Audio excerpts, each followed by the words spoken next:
my god. Good morning, metalheads of the internet, and welcome to a brand new episode of the Metal Meltdown. Today, we are talking about not one, but two brand new studio albums from the Butcher Babies, entitled Eye for an Eye and Till the World is Blind. And, yeah. Yikes. Ew. Cringe. Stop. Please and thank you. For those of you unaware of Butcher Babies, first off, congratulations. I'm real happy for you. Second, they are an American metal band. I guess you could call them a cross between like nu metal, groove metal, metalcore. They've been kicking around for just over a decade now. They've released a few other albums, all of which I've really not paid much attention to. I've always seen them as a very substandard, average metalcore, nu metal kind of band. There's nothing they've done that's really interested me. I remember briefly being entertained by them when I saw them at the Rockstar Energy Drink Mayhem Festival in 2013, but that was partially because their two female singers were topless and I was a fat, horny 18-year-old from fucking the edge of Mississauga. So, you know, that whole experience was like, whoa, for me. You know what I mean?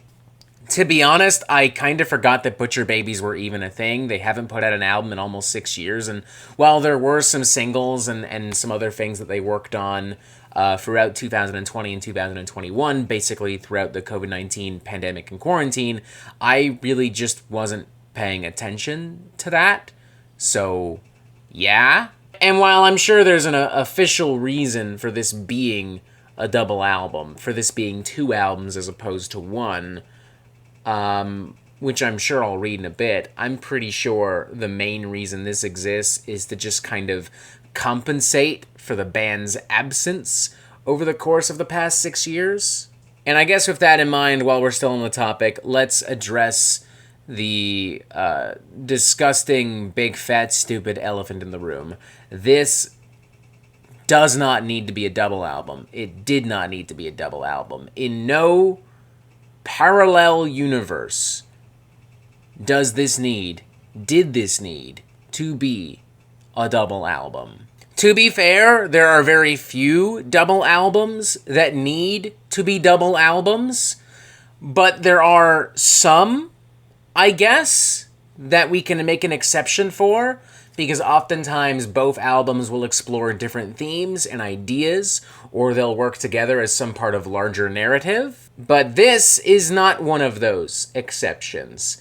While it is fair to say that there are some noticeable differences between the two albums, to my knowledge, there's no greater narrative or concept or purpose that this being a double album fulfills, and in my opinion, none of the differences between the two albums are distinct enough to warrant them being two albums. You could easily have sandwiched this shit together and made something compact, something that wraps up in 45 minutes as opposed to like 70, or honestly, considering the fact that, you know, Eye for an Eye is considerably shorter than Till the World is Blind, you probably could have released that as a standalone EP earlier in the year, or even last year, and then just had Till the World is Blind as a standalone release. The main differences I can see between the two albums is Eye for an Eye being a somewhat lighter and poppier affair, whereas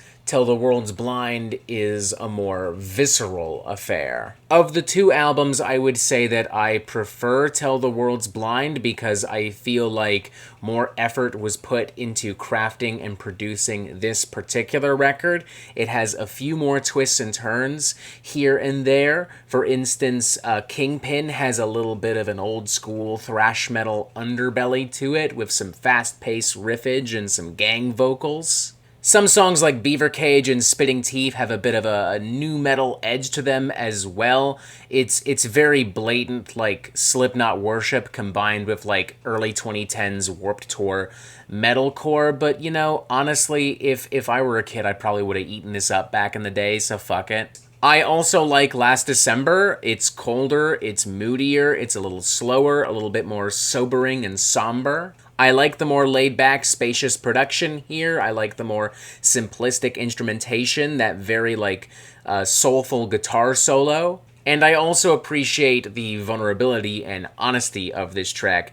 Heidi Shepard is pulling influence directly from, like, notebook and journal entries that she was penning, like, during the COVID-19 pandemic, and the song deals very heavily with, like, suicide and self-harm. It's not a perfect song by any stretch, but it captures something that feels very legitimate and authentic and unique. Words that I don't normally associate with Butcher Babies, so props, I guess. There are also some more unhinged and technical beats and riffs here and there scattered across the album that I also thought was pretty cool. That's kind of about it, though. A lot of the riffs here are just so fucking basic. Like the same empty thuds, the same ham-fisted barrages you've heard in like 100,000 other like new metal, metalcore, groove metal records from the past like 15, 20 fucking years. A lot of the choruses and a lot of the breakdowns and a lot of the cuts here just feel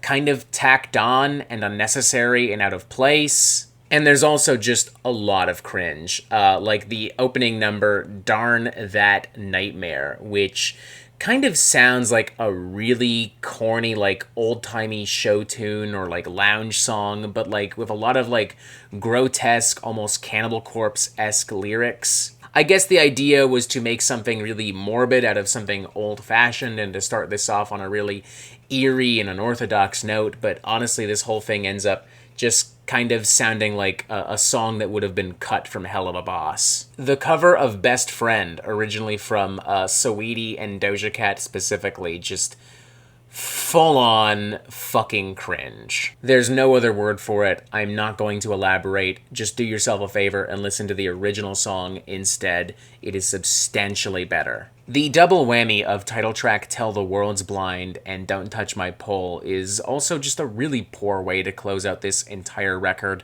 The former track is an aimless, meandering attempt at like atmospheric alt and new metal, kind of in the vein of something that maybe Korn or Deftones would have done back in the 90s. And the latter track is essentially just kind of a gross voicemail that I guess Butcher Babies felt would work as a closing number. Yeah, it doesn't.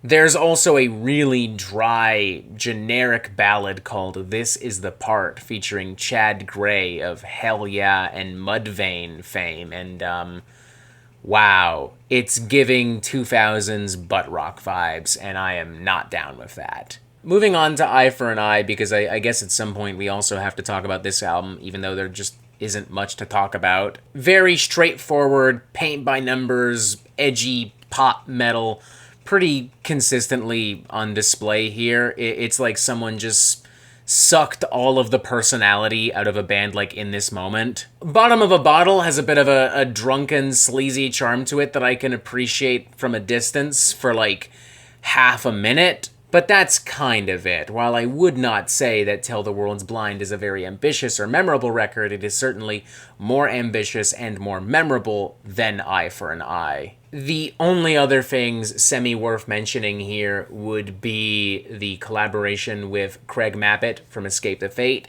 entitled It's Killin' Time Baby, which is every bit as dumb and boneheaded as you can imagine. And also, I guess, the fact that for some reason Butcher Babies felt the need to include two versions of a song called Sleeping with the Enemy on this thing. I don't know why. Apparently one is the radio edit, but as far as I can tell, there's really no difference whatsoever. Like, the radio edit has some extra guitar noodling from Andy James of Five Finger Death Punch fame, but that is fucking it. Yeah, strong 1 out of 5 for me. I just thought these albums were really, really terrible. Like, a couple bright spots here and there, a couple of pieces of corn in the shit, but ultimately, you know, it's still a piece of shit. I don't know who the sweet Kentucky Fried Fuck was asking for 2 brand new Butcher Babies albums in 2023, but I hope whoever that person is, wherever they are fucking elated with these records, because I'm not. 2 of the worst albums of the year, in my opinion, and probably one of the most poorly conceived and executed double albums I've heard or experienced here on the Metal Meltdown.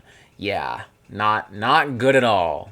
I would dare even argue terrible. 1 out of 5. Ugh.